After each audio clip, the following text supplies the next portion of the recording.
I used to believe my life was simple, solid, and honest. I believed in routines, promises, and the future I talked about every night with her. I believed love meant staying even when things felt uncomfortable. I believed loyalty mattered more than pride, and trust mattered more than fear. "Are you still at work?" I asked on the phone, pressing it between my shoulder and ear. "Yes," she said. "Long day." "You said that yesterday too." She laughed lightly. "You're counting now?" "I just miss you," I said. "That's all." "I know," she replied, but her voice felt far away.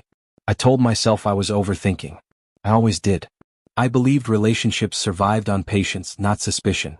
I believed that if I stayed calm, things would fix themselves. That night, we sat on the couch, her legs tucked under her, phone face down on the table. "You've been quiet lately," I said. "Did I do something wrong?" She looked at me, then away. "Why do you always think it's your fault?" "Because I care. You care too much sometimes." I smiled even though that sentence stung. I thought that was a good thing. "It is," she said quickly. "Just relax." I nodded. I always nodded. I didn't want to be the kind of man who questioned every silence. I wanted to be the man she felt safe with. My dreams were simple back then. Build my career, save money, move to a better place, maybe propose someday. She knew all of it. 5 years, I told her once. That's my plan. 5 years and we won't have to worry about money. She smiled but didn't look excited. "You always plan so far ahead." "Someone has to," I said. "I want a future." "With me?" she asked, half joking. "Only with you."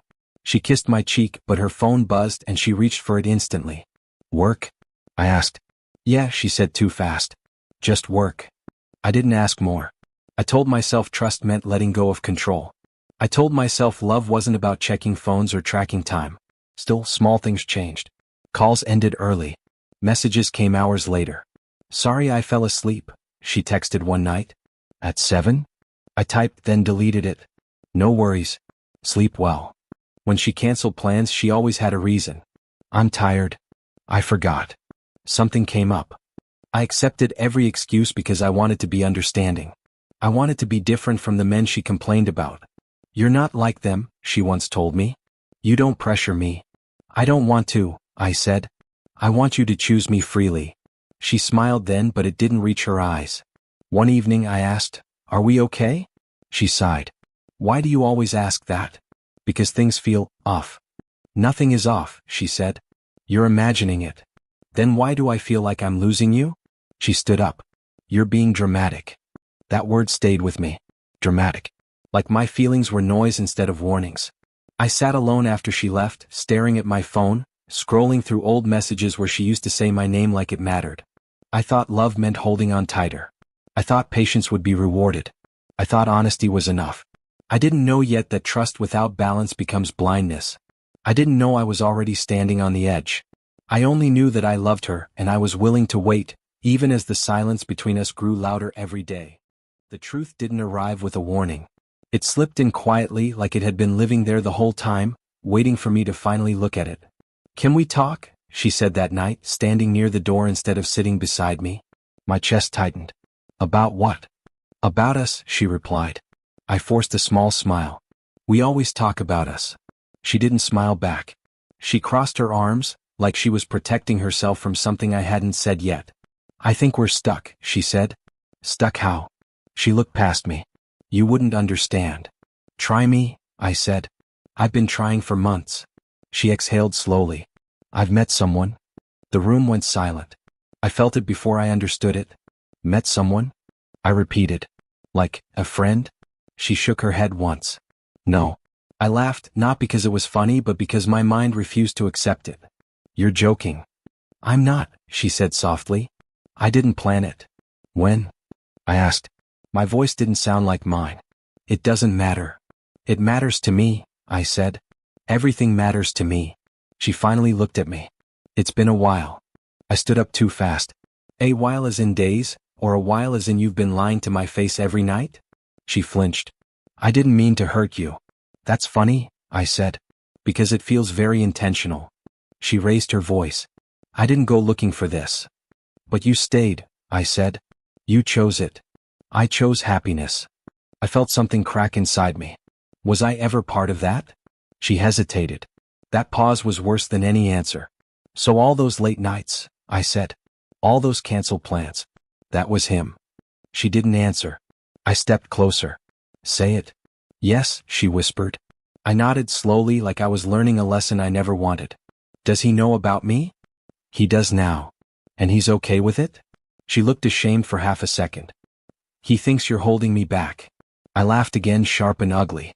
From what? Loyalty? You're twisting this, she said. You're not perfect either. I never said I was, I replied. But I never betrayed you. She crossed her arms tighter. You were too safe. That's your excuse? I asked. I was stable? You didn't push me, she said. You didn't make me feel alive. So you needed someone else to do that? I asked. While I trusted you? Tears formed in her eyes, and for a moment, I almost reached for her. Then she said, I knew you'd react like this. Like what? I asked. Like a man whose life just collapsed? She wiped her face. I can't keep pretending. So this is it? I asked. You tell me and walk away? I thought you'd understand, she said. I thought you'd fight for me. I stared at her. You wanted me to beg? She didn't answer, but her silence said everything. I stepped back. You already made your choice. She grabbed her bag. I didn't think it would end like this.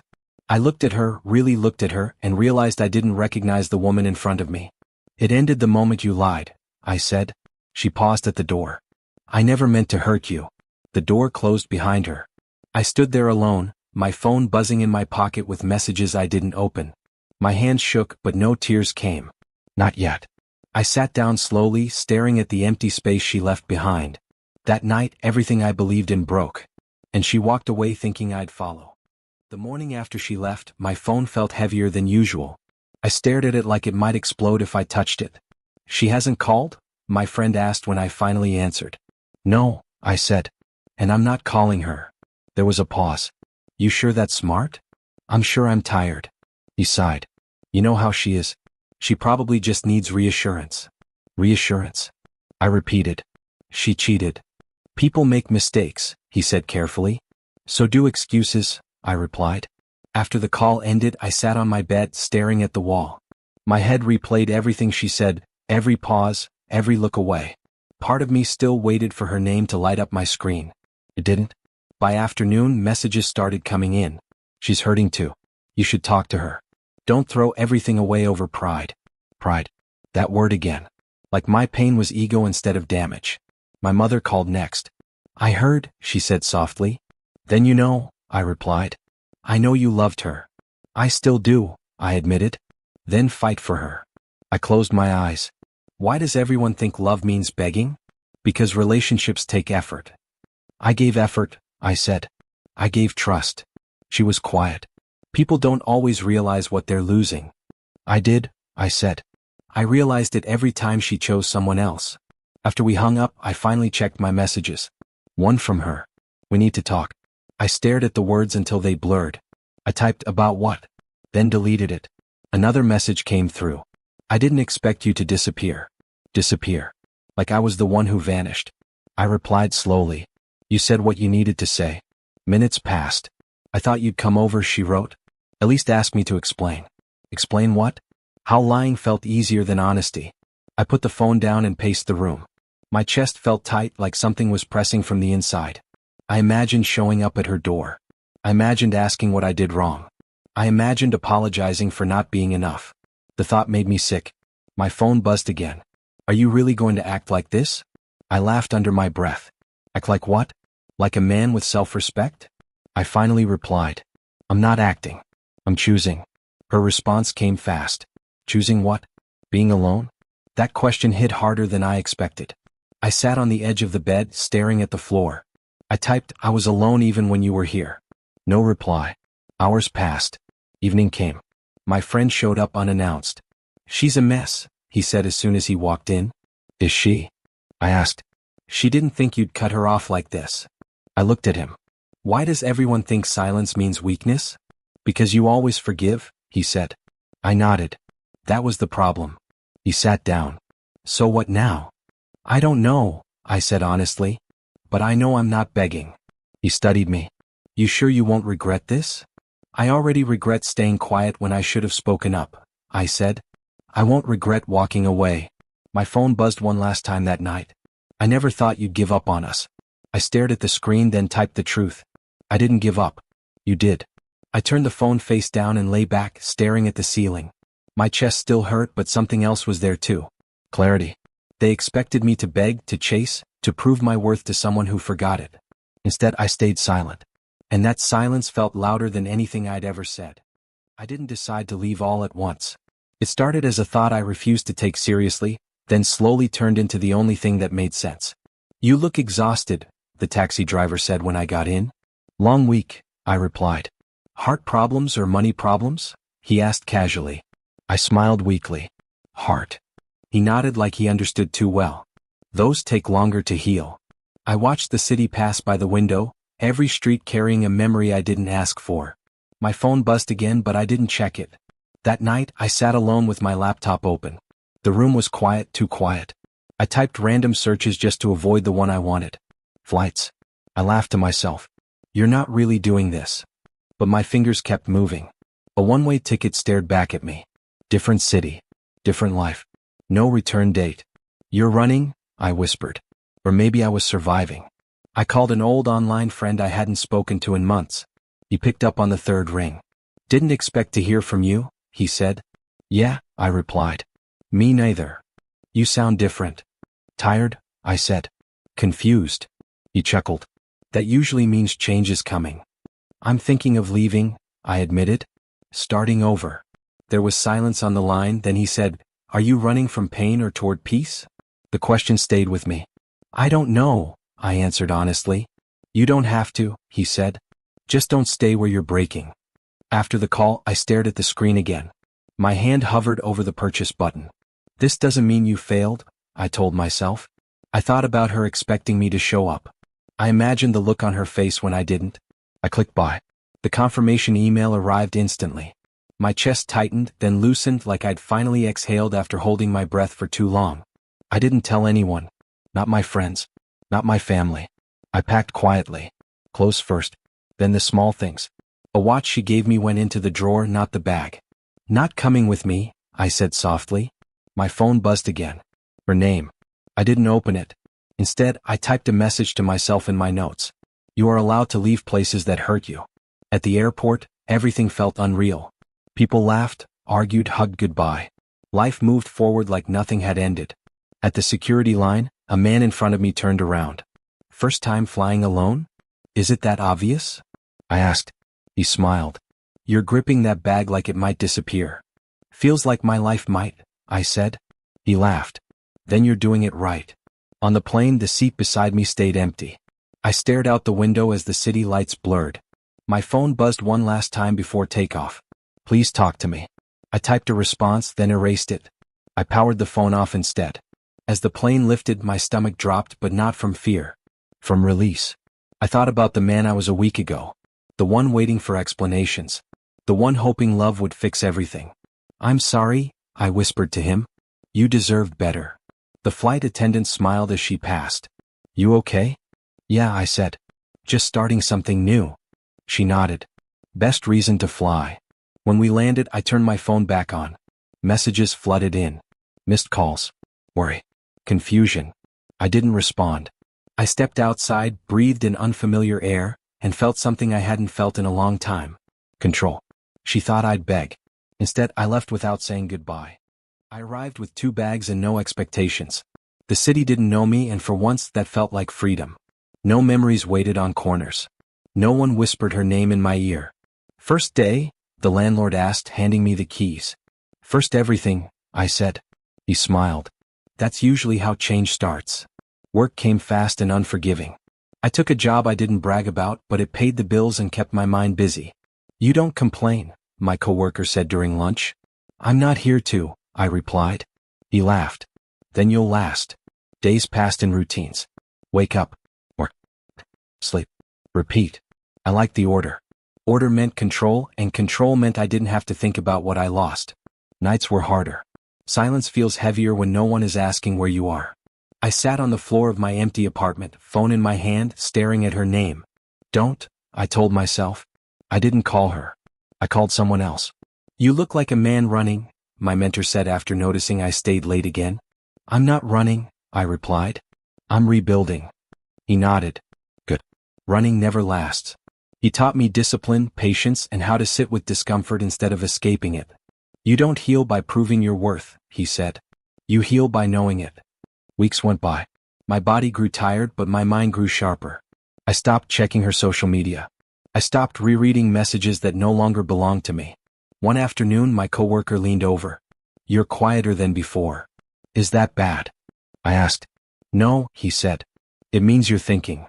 I was thinking about who I became when no one was watching. Then the messages started coming. Not from her. From people who meant well but knew nothing. She's not doing great. She didn't expect you to really leave. I read every message and felt nothing. That scared me at first. One night, my phone buzzed with her name. My chest tightened before my mind caught up. I miss you. I stared at the screen, my thumb hovering. I miss who I was before you lied, I whispered. I didn't reply. Instead, I put on my shoes and went outside. I ran until my lungs burned and my thoughts went quiet. The city lights blurred, and for the first time, the pain didn't chase me. Later, alone, I admitted the truth. Leaving didn't fix me. It didn't erase the betrayal. But it gave me room to grow without being pulled back into someone else's chaos. I wasn't winning. I wasn't losing. I was rebuilding. And for the first time since she left, that was enough. Karma didn't arrive with fireworks. It came quietly through other people's mouths, like gossip that carried weight. You heard about her? A mutual contact asked over the phone. No, I said. And I'm not asking. He hesitated anyway. Things aren't great. I stayed silent. She left her job, he continued. The guy she chose didn't turn out how she expected. I leaned back in my chair. That's her life. I know, he said. Just thought you should know. After the call, I stared at the ceiling. I expected satisfaction. I felt none. Just distance. That night my phone buzzed. Her name. I didn't open it at first. I set the phone down, walked to the window, and watched traffic move like nothing in the world was breaking. When I finally looked, the message was short. Can we talk? I laughed quietly. Now. I typed, about what? The reply came fast. I need to explain things. You already did, I muttered. I waited before responding. Minutes turned into an hour. I'm busy, I finally wrote. There was a pause. You were never too busy for me before. I felt the shift then. The roles weren't the same anymore. Things changed, I replied. She called. I stared at the screen until it stopped buzzing. Another message followed. Please. I'm not okay. I closed my eyes. Part of me wanted to fix it out of habit. Another part of me felt tired of carrying emotions that weren't mine. I answered the call. Hi, she said, her voice small. What do you want? I asked. I didn't think it would end like this. You ended it, I said calmly. I didn't think you'd disappear, she replied. I thought you'd fight. For someone who betrayed me? I asked. She started crying. I made a mistake. You made a choice, I corrected. He's gone, she said. Everything fell apart. I stayed quiet. Say something, she begged. I said. By not rescuing you. She sniffed. I miss us. I exhaled slowly. You missed the version of me that stayed no matter what. That's not fair, she said. It's honest, I replied. There was silence between us, heavy and awkward. I thought you needed me, she said. I did, I answered. You didn't need me back. Her breathing shook. I didn't know you'd change. I didn't either, I said. But you forced it. She whispered, Can we meet? No, I said. Why not? Because I don't want to reopen something that finally closed. You sound cold, she said. I sound healed, I replied. She went quiet. Then softly, I regret everything. I believed her. That didn't change anything. I hope you figure things out, I said. Just not with me. Before she could respond, I ended the call. My phone stayed silent after that. The next day, my coworker noticed my mood. You look lighter, he said. I set a boundary, I replied. He nodded. Those hurt at first. They hurt less than betrayal, I said. More updates came through the week. Bills she couldn't pay. Friends she lost. A relationship that collapsed under the same lies that destroyed mine. I didn't celebrate. One night, alone, I spoke to the version of myself that begged once. She feels it now, I said out loud. But karma wasn't about revenge. It was about balance. She lost control the moment she thought I'd always be there to catch her. And I gained mine the moment I stopped reaching back. That was the shift. Not her downfall. My freedom. She asked again 3 days later. Please. Just once. Let me explain everything. I stared at the message longer than I should have. Months ago I would have answered in seconds. Months ago I would have taken this as hope. Now it felt like a test. One call I replied. That's it. She called immediately like she'd been holding her breath. Thank you, she said. I didn't think you would. I didn't think I would either, I answered. Her voice sounded tired. Not dramatic. Just worn down. I've been thinking a lot, she began. I'm sure you have. I know I hurt you, she said. More than I admitted before.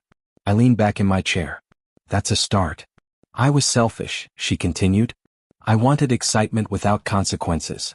And I was the consequence, I said. She inhaled sharply.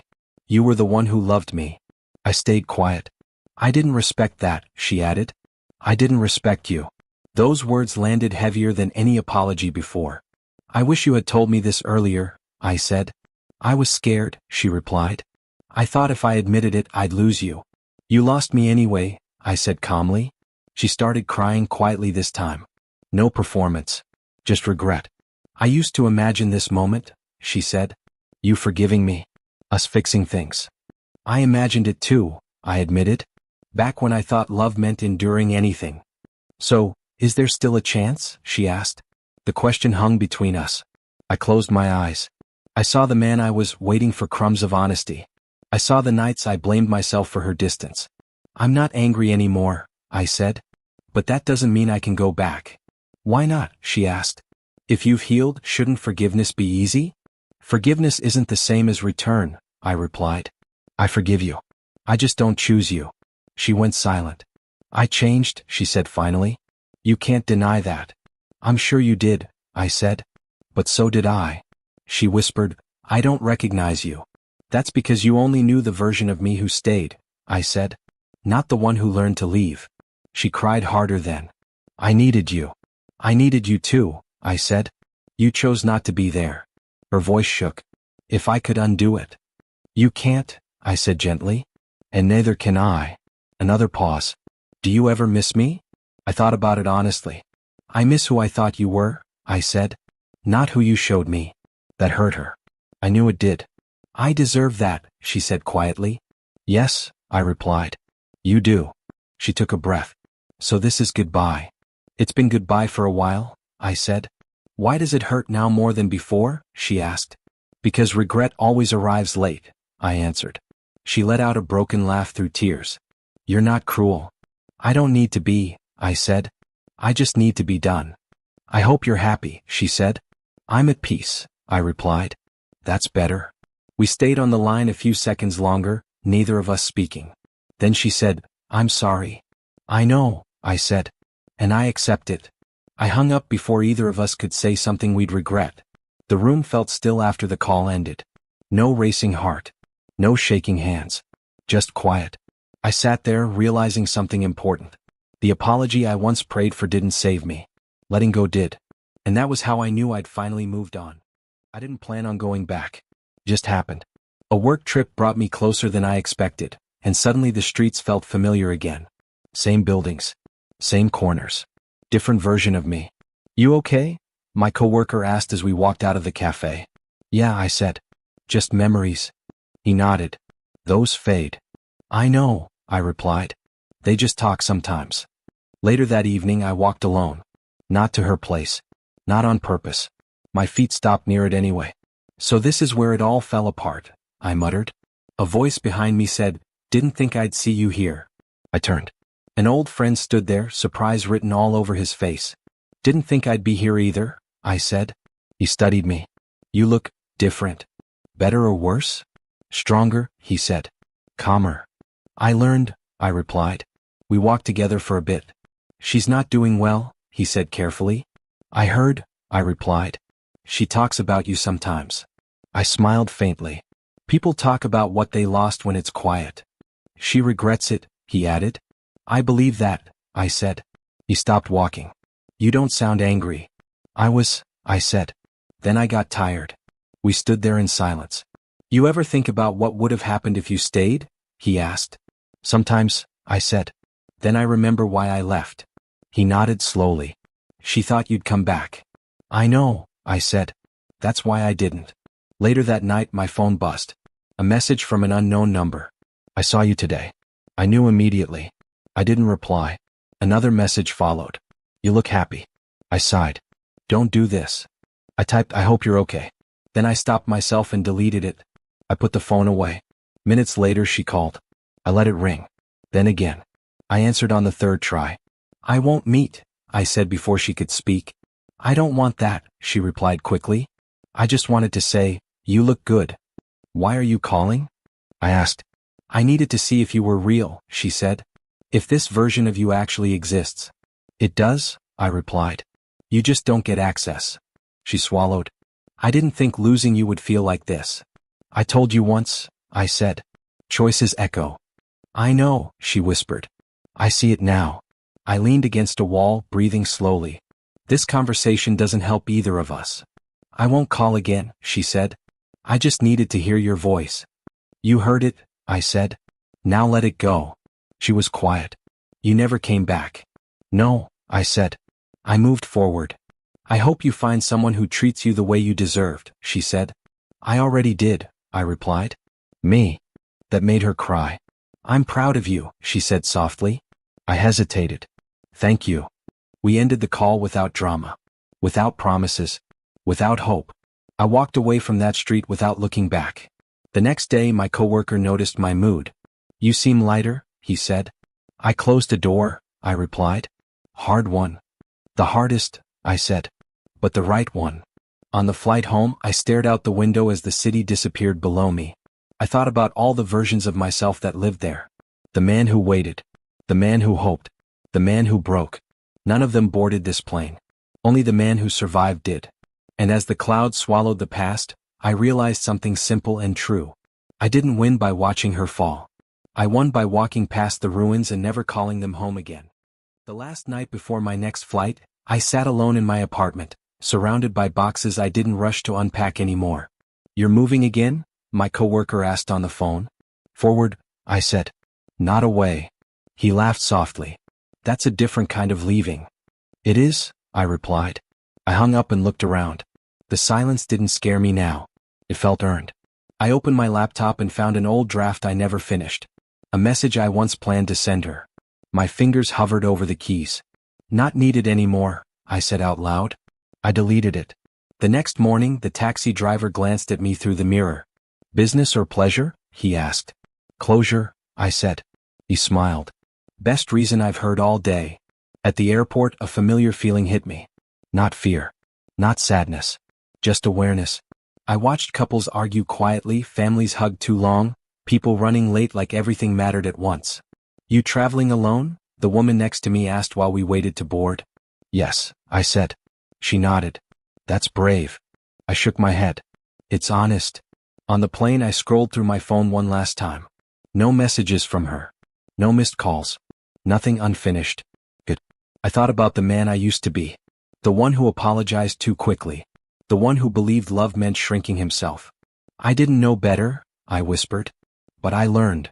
A memory surfaced, her voice saying I cared too much. I smiled. She was wrong. The flight attendant stopped beside me. Coffee? Yes, I said. Black. As she handed it over, she said, You look calm. I worked for it, I replied. Halfway through the flight, my phone buzzed. A message from my mother. I'm proud of you. I stared at it longer than expected. I finally am too, I typed back. When we landed, I didn't rush. I walked out slowly, breathing in the new air like it belonged to me. Outside, my coworker waved. You made it, he said.